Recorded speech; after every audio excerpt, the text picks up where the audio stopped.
আসসালামু আলাইকুম। আমি ভাইয়ের সাথে আসলাম, ভাইয়ের কাছে এসে দেখি ভাই হলো ফুল ছোঁয়াচ্ছে। তা ভাই আমার এটা শিখালে এই যেখানে একটা পুরুষ ফুল, আমি আবার ঠিক মতন পুরুষ ফুল চিনি না।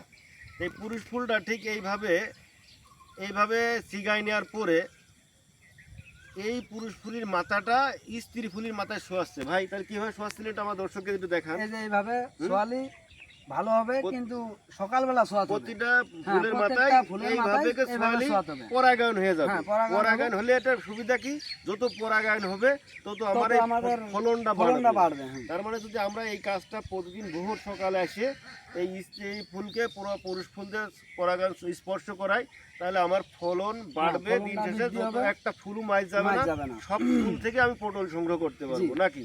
তাহলে আপনারা যারা আছেন হয়তো আপনারা সবাই এরকম করেন, অনেকে হয়তো পুরুষ ফুল স্ত্রী ফুল চেনেন না, সেই হিসেবে ভাইটি আমাদের পুরুষ ফুল কোনটা আর স্ত্রী ফুল কোনটা একটু চিনানোর ব্যবস্থা করে দিন। হ্যাঁ, পুরুষ ফুলই হচ্ছে এখানে এটা সমান থাকে, সমান থাকে। আর মেসি ফুলই দেখেন পটলের।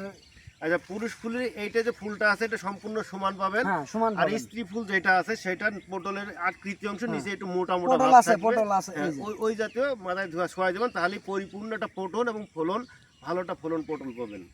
ধন্যবাদ জানাচ্ছি। আসসালামু আলাইকুম।